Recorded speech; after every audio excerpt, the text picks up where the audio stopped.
नमस्कार, मैं हूं राजमोहन तिवारी और आप देख रहे हैं लाइव बिहार। लोजपा में अब फूट साफ हो गई है।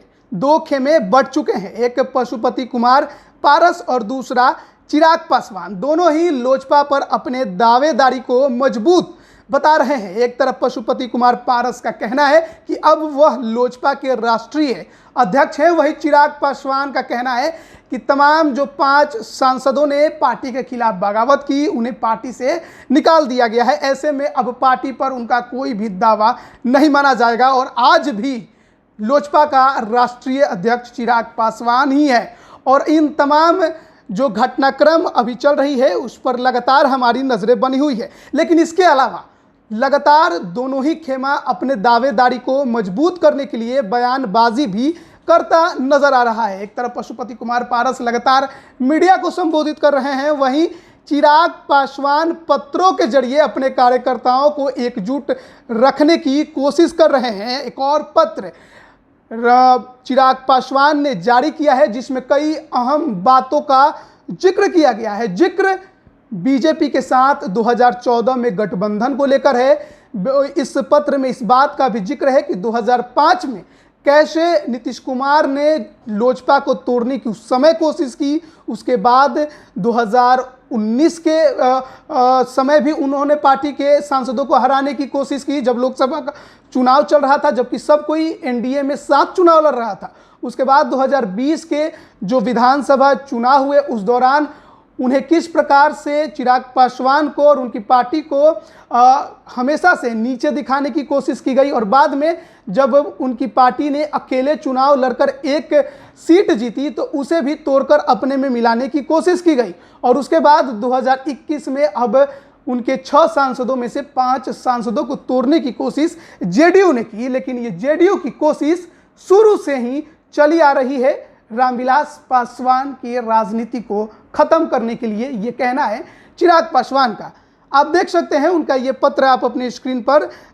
चिराग पासवान ने अभी कुछ देर पहले ही मंगलवार को जारी किया है। इसमें कई अहम बातों का जिक्र किया गया है जिसमें साफ तौर पर इस बात का भी जिक्र किया गया है कि इस बार 2020 के विधानसभा चुनाव में उनकी पार्टी 135 सीटों पर अकेली लड़ी और इसके बावजूद उनकी पार्टी ने 6% मत हासिल किया।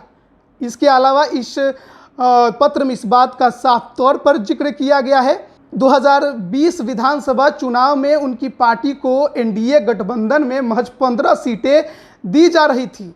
इसलिए चिराग पासवान ने गठबंधन करने से ऐलान कर दिया क्योंकि उनका ये मानना था कि यह तार्किक सीटों का बंटवारा नहीं था और सम्मान के लिए उन्होंने अकेले चुनाव लड़ा।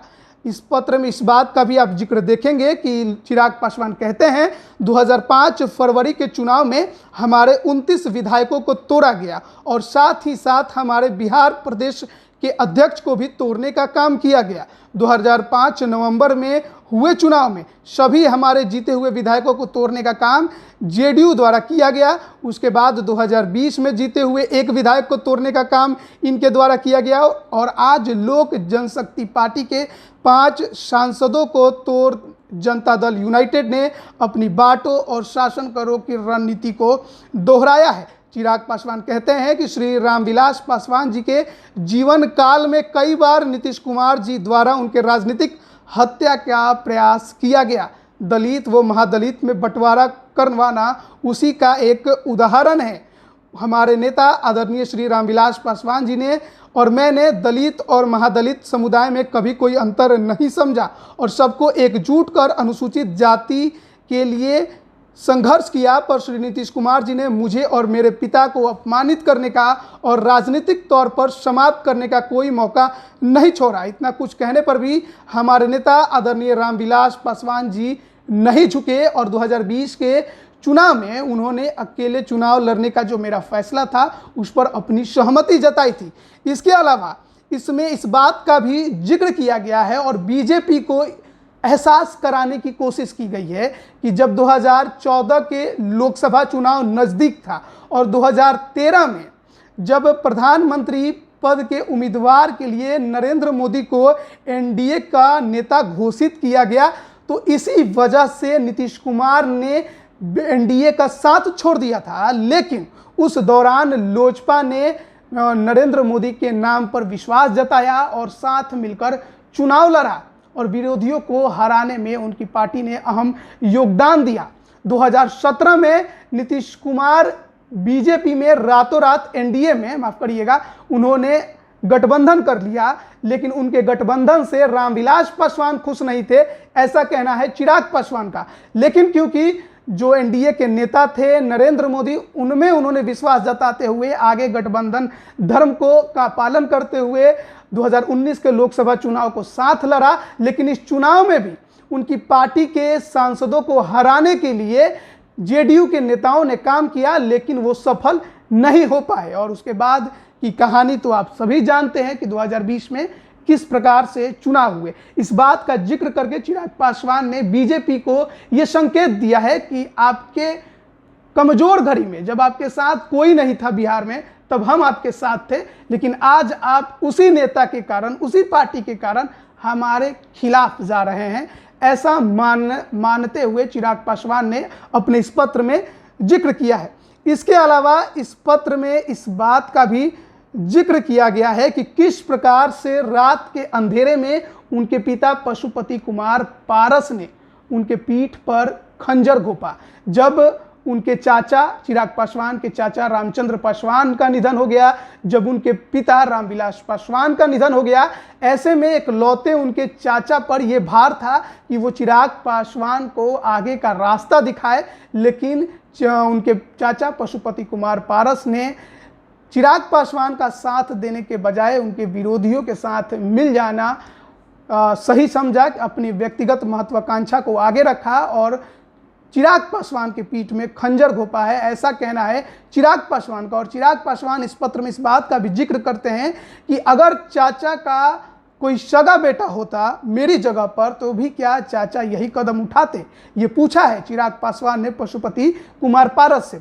इसके अलावा चिराग पासवान ने इस पत्र में अपने चाचा पशुपति कुमार पारस के एक सवाल का जवाब दिया है। उन्होंने कहा है कि मीडिया के द्वारा उन्हें इस बात का पता चला है कि चाचा उनसे ये पूछ रहे हैं कि जब 2019 में लोकसभा चुनाव हुए थे, उस दौरान पार्टी का परफॉर्मेंस अच्छा था, इसके बावजूद भी उनके चाचा पशुपति कुमार पारस को बिहार लोजपा का जो प्रदेश अध्यक्ष वो थे, उस पद से क्यों हटाया गया। इसको लेकर चिराग पासवान ने कहा कि किसी को पद से हटाने की जो अधिकार है वो राष्ट्रीय अध्यक्ष के पास होता है, लेकिन जब उन्हें, यानी उनके चाचा पशुपति कुमार पारस को राष्ट्रीय अध्यक्ष के पद से हटाया गया, उस दौरान राष्ट्रीय अध्यक्ष की कुर्सी पर चिराग पासवान नहीं बल्कि उनके पिता रामविलास पासवान थे और उन्होंने अपने भाई पशुपति कुमार पारस को बिहार प्रदेश अध्यक्ष की कुर्सी से हटाने का फैसला लिया था। और इस संबंध में चिराग पासवान लिखते हैं कि रामविलास पासवान जी, यानी कि उनके पिता, चिराग पासवान और प्रिंस में कभी कोई फर्क नहीं समझते थे और वे चाहते थे कि उनके रहते रहते चाचा जी के मार्गदर्शन में प्रिंस अपनी जिम्मेदारियों को समझ ले, इसलिए उन्होंने चाचा की जगह प्रिंस को बिहार प्रदेश का अध्यक्ष बनाने का फैसला लिया है। तो ये जो सवाल पशुपति कुमार पारस ने चिराग पासवान से पूछा था कि आखिर उन्हें बिहार प्रदेश अध्यक्ष के पद से क्यों हटाया गया, इसका जवाब चिराग पासवान ने दे दिया कि उनको पद से हटाने का फैसला चिराग का नहीं बल्कि उनके पिता रामविलास पासवान का था, जो उस समय पार्टी के राष्ट्रीय अध्यक्ष थे। और इसी के पत्र में आखिरी में चिराग पासवान लिखते हैं कि साथियों, आने वाले समय में हम सबको एक लंबी और राजनीतिक सैद्धांतिक लड़ाई लड़नी है। ये लड़ाई किसी व्यक्ति विशेष के अस्तित्व की नहीं बल्कि श्री रामविलास पासवान जी के विचारधारा को बचाने की है। मैं मजबूती से हर राजनीतिक और कानूनी लड़ाई लड़ने को तैयार हूं और अपने अगले पत्र में पार्टी के संविधान और सिद्धांतों की जानकारी आप सबके साथ साझा करूंगा, ताकि आप सबको भी ये विश्वास रहे कि हम लोग कानूनी तौर पर कितने मजबूत हैं और पार्टी से निलंबित मुट्ठी भर लोग हमसे हमारी पार्टी नहीं छीन सकते। मैं आपसे वादा करता हूं कि लोक जनशक्ति पार्टी हमारी थी और हमारी ही रहेगी। तो चिराग पासवान ने एक और पत्र जारी कर एक बार फिर अपने कार्यकर्ताओं को एकजुट रहने के लिए इमोशनल तरीके से कई पुरानी बातों का खुलासा करके अपने जो विरोधी खेमा है उनके चाचा पशुपति कुमार पारस को जवाब देकर अपने कार्यकर्ताओं को एकजुट करने का प्रयास किया है। इस पत्र में कई अहम बातों का जिक्र भी किया गया है, लेकिन साथ ही इस पत्र में साफ तौर पर अपने कार्यकर्ताओं को, अपने समर्थकों को यह संकेत देने की कोशिश की गई है कि हार नहीं मानेंगे, हम लड़ेंगे। ये पार्टी कल भी हमारी थी, आज भी हमारी है और आगे भी हमारी ही रहेगी, ऐसा कहना है चिराग पासवान का। अब देखना है कि जो चिराग पासवान ने पत्र जारी किया है उस पर उनके विरोधी गुट यानी कि पशुपति कुमार पारस, जो कि खुद को लोजपा का राष्ट्रीय अध्यक्ष बताते हैं, वो क्या प्रतिक्रिया देते हैं। आप बने रहिए लाइव बिहार के साथ।